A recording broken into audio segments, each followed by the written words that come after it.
Hallo meine Freunde, hola Madridistas. Zunächst einmal wünsche ich euch allen einen schönen 1. Mai. Ist übrigens ein Tag, der sowohl in Deutschland als auch in Spanien ein Feiertag ist. Das ist bei weitem nicht bei allen so. Ja, wie dem auch sei, ich habe mir überlegt, ich möchte euch am 1. Mai den Tag ein bisschen verschönern. Und womit kann man das zurzeit am besten? Natürlich mit Hoffnung. Was interessiert uns Madridistas am meisten? Was wird sich nächstes Jahr ändern? Viele von uns wollen diese Horrorsaison vergessen und wollen mit neuem Mut, mit neuer Vorfreude in die neue Saison starten. Ja, und passend dazu gibt es in Spanien sehr viele Transfergerüchte. Ihr wisst, bei diesen ganzen Transfergerüchten in den letzten Wochen habe ich mich extrem zurückgehalten. Warum? Weil ich der Meinung bin, wir müssen zunächst einmal wissen, wer ist unser neuer Trainer, um überhaupt zu wissen, ob diese ganzen Transfergerüchte Sinn machen. Wenn man sich zum Beispiel einen Trainer holt, der vorne auf 2 Stürmer setzt, macht es keinen Sinn zu diskutieren, wer der neue rechte Flügelstürmer von Real Madrid wird. Ihr wisst, was ich meine, ja.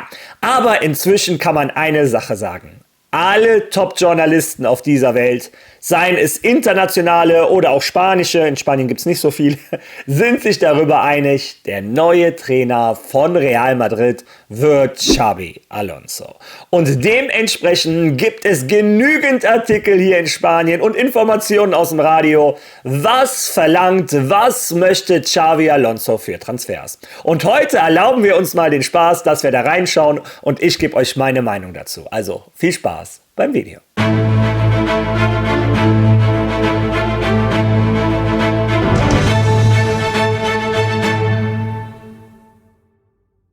Ja, was ihr rechts neben mir seht, ist übrigens die Trainingseinheit von gestern von unseren Jungs. Die bereiten sich auf das Spiel am Sonntag um 14 Uhr gegen Celta Vigo vor. Ja, und während ihr seht, wie unsere Jungs trainieren, wollte ich noch mal ein kurzes Wort verlieren zu den Champions League Halbfinals, die wir vorgestern und gestern gesehen haben. 2 tolle Spiele. Was für ein Tempo, was für eine Intensität, was für Zweikämpfe, was für Tore. Und zwar beide Partien haben mir durchaus gefallen. Sowohl Arsenal gegen Paris als auch Barca gegen Inter Mailand war toll mit anzuschauen. Und man muss schon sagen, für mich der herausragende Spieler dieser Halbfinals bisher Lamine Yamal mit 17 Jahren. Ein Ausnahmefußballer und ich habe es schon einige Male in meinen Videos gesagt, wenn dieser Junge von Verletzungen verschont bleibt und sein Kopf mitspielt, da sehe ich nämlich die größte Gefahr, wenn ich ehrlich bin, wird er die nächsten 10 Jahre immer wieder mit um den Ballon d'Or kämpfen. Ein toller Fußballer. Trotz alledem, meiner Meinung nach für beide Auswärtsmannschaften die etwas besseren Ergebnisse, beide mit der etwas besseren Chance ins Finale zu ziehen. Beide Spiele sind noch nicht durch, werden auf jeden Fall spannende Rückspiele. Ja, aber wir Madridistas wollen endlich auch diese Rückspiele mal spielen, wollen diese Rückspiele erleben und dafür muss natürlich was passieren. Dass etwas passieren wird, darüber sind sich, wie gesagt, alle Sportjournalisten einig. Wir reden hier über die Größten der Welt, Fabrizio Romano, Sky Sports, hier in Spanien sind sich auch alle einig. Der Trainer von Real Madrid in nächster Saison wird Xabi Alonso. Ich möchte mich noch nicht zu früh freuen, ich möchte ihn erst unterschreiben sehen, aber ihr wisst, das ist auch mein Wunschtrainer. Aber ein Xabi Alonso alleine reicht nicht, sondern es muss auch etwas auf dem Platz passieren. Ja, und was auf diesem Platz passieren soll, wer die Wunschspieler von Xabi Alonso sind, darüber wird gerade in Spanien spekuliert. Und ich habe für euch verschiedene Quellen rausgesucht. Naja, wie dem auch sei, fangen wir zunächst einmal mit dem As an. AS ist, glaube ich, euch allen ein Begriff. Die haben über den neuen Plan von Xabi Alonso geredet. Lesen wir uns den zusammen einmal durch. Xabis Plan. Der Tolosada wird 2 Namen nennen, Zubimendi und Würz. Ersterer hat ein Preisschild, 60 Millionen Euro. Über den letzteren muss noch verhandelt werden. Tar eine Marktchance. Die Zukunft der Madrider Ersatzbank wird allmählich klarer, da die Endspiele für das Team vorbei sind. Niederlage in der Champions League gegen Arsenal und im Pokal gegen Barcelona. Naja, kombiniert mit eingeschränkten Möglichkeiten in La Liga haben Ancelotti in eine schwierige Lage gebracht und Madrid hat ihn bereits über seine Absicht informiert, Änderungen auf der Bank vorzunehmen. Carletos Verhandlungen mit Brasilien sind so kompliziert geworden, dass ihre Position unvereinbar erscheinen, aber er wird nicht in Madrid bleiben. Der Verein hat entschieden, dass seine Zeit vorbei ist. Der erfolgreichste Trainer mit 15 Titeln auf seinem Konto. Wenn sie in die Liga zurückkehren, könnten es 16 sein, aber niemals 17. Denn die Idee bei Chamartín ist, dass ein Interimstrainer die Mannschaft bei der Club-Weltmeisterschaft trainiert und den Platz dann an den Auserwählten abgibt, Xabi Alonso. Der Auserwählte. Finde ich irgendwie gut. Naja, gucken wir mal weiter. Der Trainer, der bei Bayer Leverkusen unter Vertrag steht, ist sich des Interesses der Madrilenen bewusst, die ihn ab der nächsten Saison auf der Bank haben wollen. Sein Agent Iñaki Ibáñez bestritt zwar, dass es konkrete Verhandlungen gibt, aber es gab Gespräche und auch Leverkusen ist sich dessen bewusst. Weshalb ihr Geschäftsführer, der Spanier Fernando Carro, bei den Laureus Awards in Madrid erklärte, dass Xabi eine vereinbarte Ausstiegsoption hat. Wir haben ein Gentleman's Agreement, dass wir uns zusammensetzen, um zu reden, wenn ein Team kommt, für das er gespielt hat und wir ihm keine Hindernisse in den Weg legen. Ja, schon mal gut zu wissen, aber ich glaube, die Information hatten wir. Jetzt geht's ans Eingemachte. Der nächste Schritt besteht darin zu sehen, was Xabi mit Madrid vorhat. Und laut AS beabsichtigt er vorerst 2 Namen auf den Tisch zu legen. Zubimendi und Wirtz. Keiner der beiden Spieler ist dem Verein unbekannt. Sie verfolgen sie schon seit einiger Zeit und wissen bereits, dass sie im Fall des Deutschen mit Bayern und im Fall des Spaniers mit Arsenal um ihre Unterschrift konkurrieren müssen. Die Bedingungen von Zubimendi, Wirtz und Tah. Was Zubimendi betrifft, so ist die Ausstiegsklausel in Höhe von 60 Millionen Euro für einen 26-jährigen Spieler in Reichweite, der Mannschaft die Leichtigkeit am Ball geben kann, die ihr seit dem Weggang von Kroos gefehlt hat. Anders ist die Situation bei Wirtz. Hier müsste mit Leverkusen ein Preis vereinbart werden. Und der dürfte kaum unter 100 Millionen Euro liegen. Seine Ankunft würde sicherlich mit einem Abschied vom aktuellen Angriff Madrids verbunden sein. Also, die ersten Namen, die in die Runde geworfen werden, sind Zubimendi und Florian Wirtz. Meine Meinung zu beiden Spielern. Real Madrid sucht natürlich Fußball. Ich habe es euch gesagt, das größte Problem ist der Spielaufbau von Madrid. Das ist dieses Jahr grausam mit anzuschauen. 80% unserer Lösungen sind lange Bälle von Thibaut Courtois auf ein Kylian Mbappé und Vini, die gegen die Innenverteidiger keine Chance haben. Und da muss sich was ändern. Und da ist anscheinend die Lösung ein Zubimendi für 60 Millionen Euro. Meiner Meinung nach absolut übertrieben. Dieser Spieler ist gut, ja. Ich habe ihn in Spanien gesehen, ich habe ihn bei Real Sociedad gesehen, ist ein guter Spieler. Aber 60 Millionen für einen 26-Jährigen, weiß ich nicht. Dazu ist ein Zubimendi anscheinend auch schon sehr weit in Gesprächen mit Arsenal. Und jetzt kommt der wichtigste Punkt. Meiner Meinung nach haben wir sowohl gegen Getafe als auch gegen den FC Barcelona gesehen, dass wir bereits unseren neuen Toni Kroos in Anführungsstrichen haben.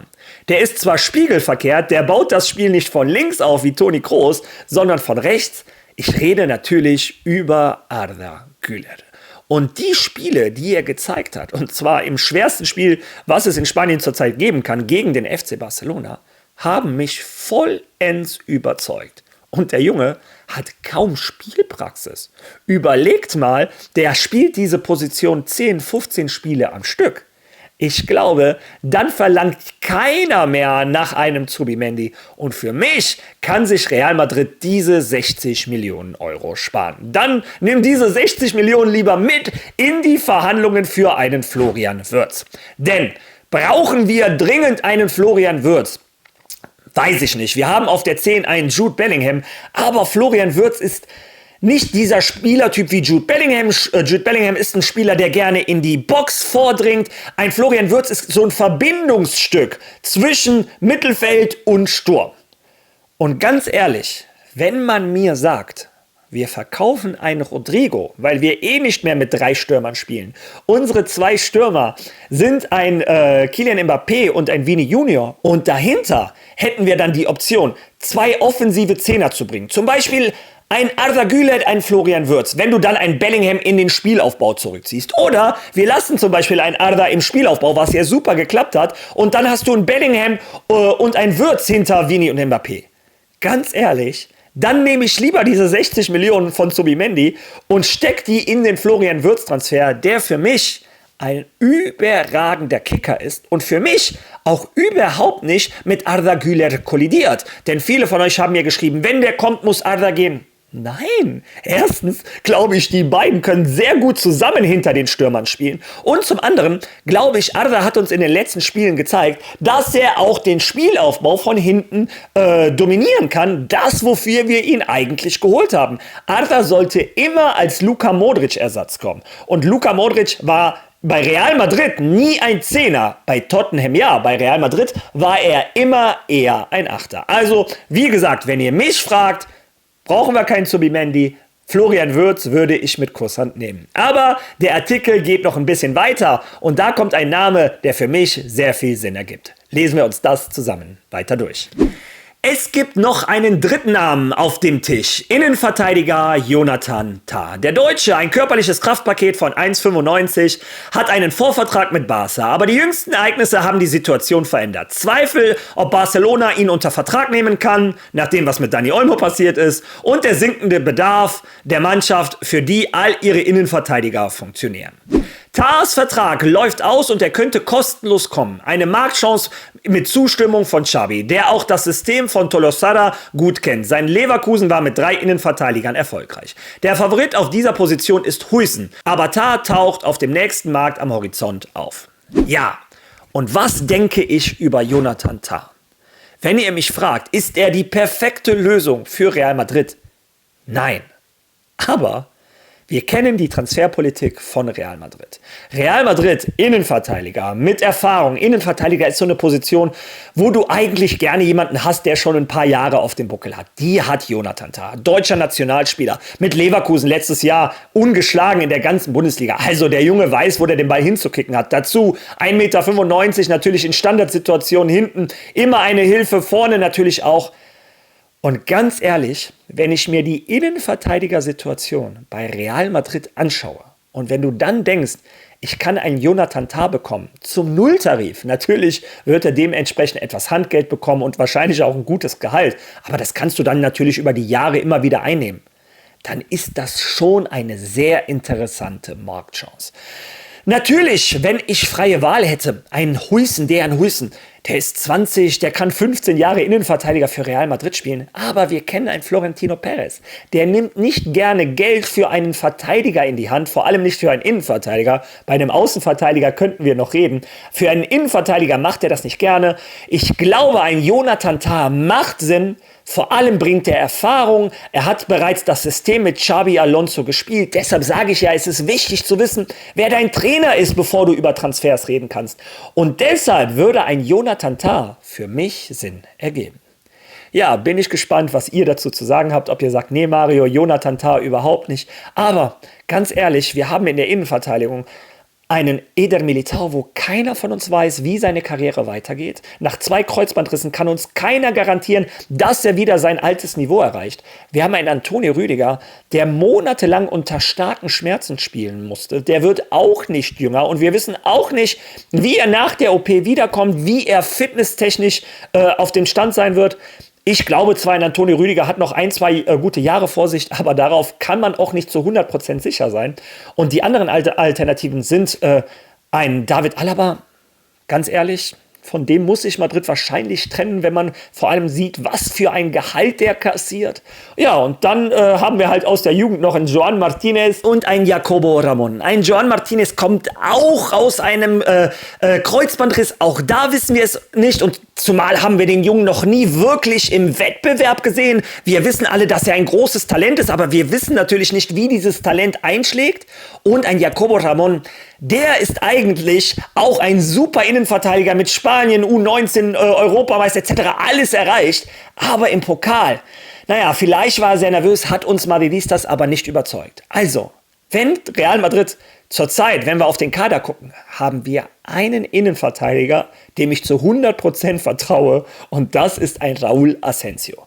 Nicht verletzt, kommt aus der Jugend, spielt eine überragende Saison, aber bei allen anderen steht ein dickes Fragezeichen. Und wenn wir uns das anschauen, bin ich der Meinung, Real Madrid braucht dringend einen neuen Innenverteidiger, wenn nicht sogar zwei. Deshalb würde ich Jonathan Tah mit Kusshand nehmen. Ja, aber ich habe euch versprochen, verschiedene Quellen zu nehmen. Also wir haben uns durchgelesen, was der AS sagt. Hören wir uns mal an, was Cadena SER zu sagen hat. Real Madrid sucht mindestens eine Verstärkung pro Mannschaftsteil für die kommende Saison. Torwart für Lunin, der nun wohl gehen wird. In der Abwehr könnten 2 bis 3 Neuzugänge kommen, 2 Außen- und ein Innenverteidiger. Ein Kroos, aber jemand Ähnliches. Ein Ersatz für Rodrigo, falls ein gutes Angebot kommt, um Kasse zu machen. Xabi Alonso möchte Jonathan Tah und Florian Wirtz haben. Berater boten ihn Barca an, es gab fast eine Einigung, aber der Spieler zögert, da Barca ihr Sommerbudget noch nicht kennt. Könnte zuschlagen und Tah ablösefrei holen, da sein Vertrag in Leverkusen ausläuft. Wirtz wollen sie auch 100 Millionen, aber Leverkusen könnte verhandeln, besonders bei einem Spielertausch. Da Arda Güler, der in Frage kam, sich zuletzt gut präsentierte.